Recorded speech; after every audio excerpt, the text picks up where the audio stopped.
Hello, my name is Dr. Tony GiaQuinta. I'm a Fort Wayne pediatrician, and on behalf of all pediatric providers in the area, I want to wish you a heartfelt congratulations on the birth of your baby. Now, I want to talk to you a little bit today about substance use disorder and how it will affect your baby after you deliver. If you haven't already, please make sure you take a chance to look at the documents we have provided, which help give you some resources to make sure that you and your baby are off to the best start possible. While we are still learning the effects of substance use disorder in your baby, what we think is the most important thing is for frequent follow-up with your pediatrician. And that's why your pediatrician is going to expect to see you many times throughout its first year of life. The American Academy of Pediatrics wants to see you and your baby at least 6 times in the first year of life, and maybe more depending on how they are developing and growing. The first step is making sure that your baby is seen within 2 or 3 days before going home from the hospital. This is so important. Sometimes we see babies having effects of withdrawal even after they go home, and your pediatrician will be the best person to recognize if your baby is still experiencing some symptoms of withdrawal, and more importantly, to make sure that your baby is growing, thriving, and that all of your questions are being answered. Because of this, the hospital is going to work really hard to make that appointment for you before you go home. Your pediatrician is going to expect to see you, so if scheduling is difficult, then please call your provider and talk to them face-to-face to see the best way to get your appointment. Now, let's talk a little bit about your baby's brain development. The first year of life is your baby's most critical stage of life for your baby's brain development.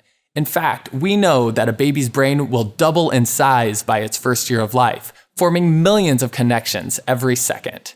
Because of this, your pediatrician will screen your baby's development very closely during its first year of life. In fact, about every 2 to 3 months, your pediatrician will ask important questions about your baby's fine motor, gross motor, as well as speech motor development.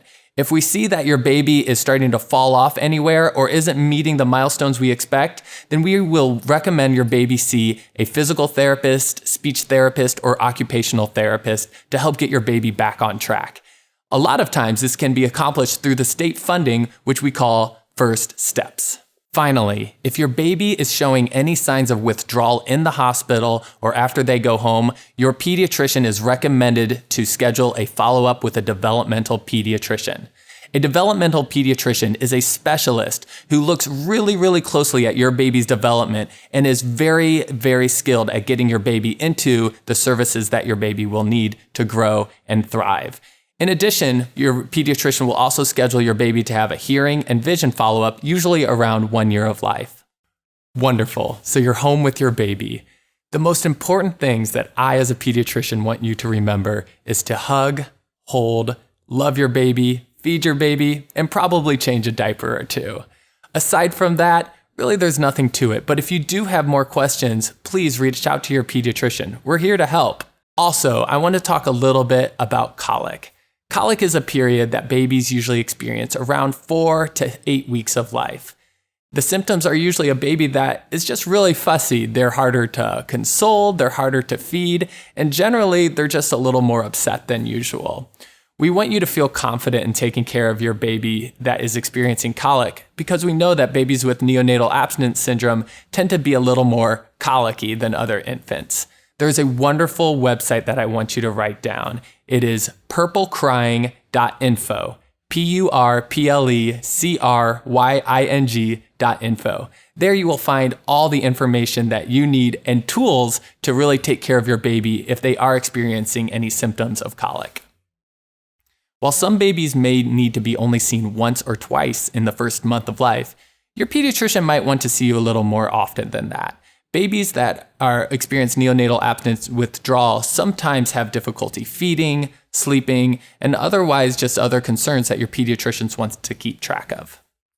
Thank you for watching this video. We are so excited on your upcoming delivery and look forward to taking care of your baby to ensure that your baby has a bright future ahead.